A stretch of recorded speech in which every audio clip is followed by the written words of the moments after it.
А головная боль какая она бывает? Она у вас ноющая, острая, ободковая боль? Односторонняя? Какая? Односторонняя больше, да. Односторонняя. Только 4-й месяц, как невролог Лида Гайтукиева начала принимать амбулаторных больных. 5 лет она проработала в неврологическом отделении в ИРКБ со стационарными пациентами. Но в прошлом году врач принимает уверенное решение быть там, где больше всего это необходимо. В Назрановскую поликлинику обращаются жители 9 населенных пунктов республики. И здесь всегда не хватает узких специалистов, в том числе неврологов. Лида делится, что быстро освоилась и с коллективом повезло. Новое место вдохновило. Здесь она получает массу эмоций и удовольствий от постановки правильных диагнозов. Если раньше ей в большей степени приходилось работать с пациентами после инсультов, то на новом рабочем месте она имеет дело с разными заболеваниями. Так как я работала все время в инсультном отделении сосудистой неврологии, естественно, там диагнозы почти как бы однотипные бывают. Здесь более диагнозы, здесь побольше диагнозов, естественно, больные другие. И приходится уже с ними подольше общаться, разбираться. Свою жизнь с медициной Лида связала по наставлению мамы, за что она ей сегодня благодарна. После школы поступила в медколледж. Окончив, вышла работать медсестрой реанимации в ИРКБ. Окружающие видели в Лиде большой потенциал, который она быстро стала реализовывать. Так она поступила на медфакультет ИНГУ и окончила ординатуру. Быть неврологом решила на старших курсах. Считает, что эта специальность занимает особое место в медицине. Ведь нервная система человека участвует во всех процессах жизнедеятельности. У меня был очень хороший наставник, мы очень длительное время с ним дружили, тогда, когда я проходила учебу вообще без ординатуры, а просто учебу.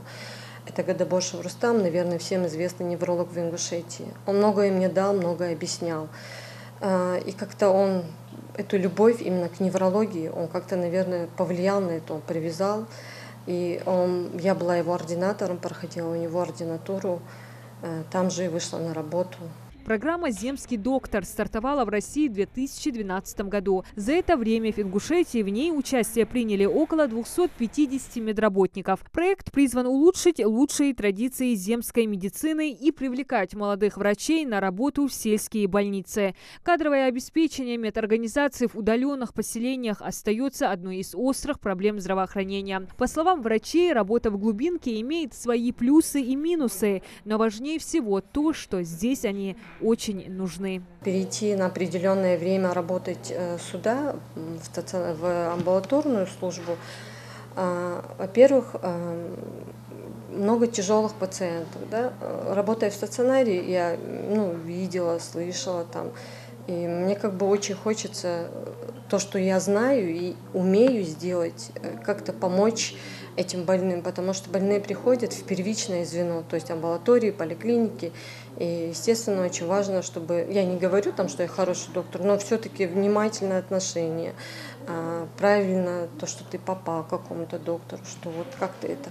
И как бы, чтобы от меня пациенты получали что-то. Естественно, чтобы я от них, зная разные диагнозы, узнавая что-то новое. Главный инструмент федеральной программы – «Миллион». Лида Гайтукиева его уже получила и, что примечательно, вложила все средства на развитие сельской медицины республики. В начале года невролог открыла небольшой частный медицинский центр в Плиево. Была такая маленькая мечта, наверное, как у любого когда-то ребенка, а сейчас уже взрослого, сделать что-то хорошее. Да? Маленький свой центр с лабораторией. В этом центре у меня пока лаборатория, некоторые врачи принимают.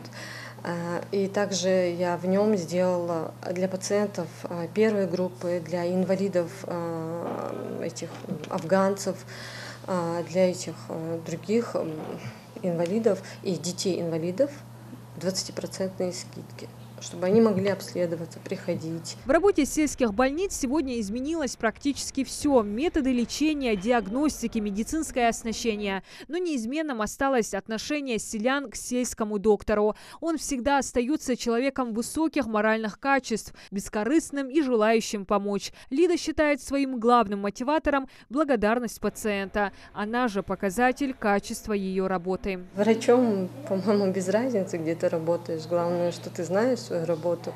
И очень приятно, когда пациент приходит к тебе, и он искренне верит в то, что ты поможешь ему, и ты не то, что даешь эту надежду, ты осуществляешь это. Главное — помочь. Для меня это самая главная задача. Я не знаю, наверное, мои пациенты лучше знают, справляюсь я с этой задачей или нет. Но на сегодняшний день и я даю им те знания, которые я имею, и от них набираюсь опыта. Обязательное условие для врачей-миллионников – отработать положенные по условиям программы 5 лет. Лида Гайтукиева пока не решила, продолжит ли работать в статусе сельского врача после завершения контракта. Но где бы она ни была, несомненно, знает одно, что всю жизнь будет следовать своему призванию. Диана Дударова, Джамалил Султыгов, Новости 24.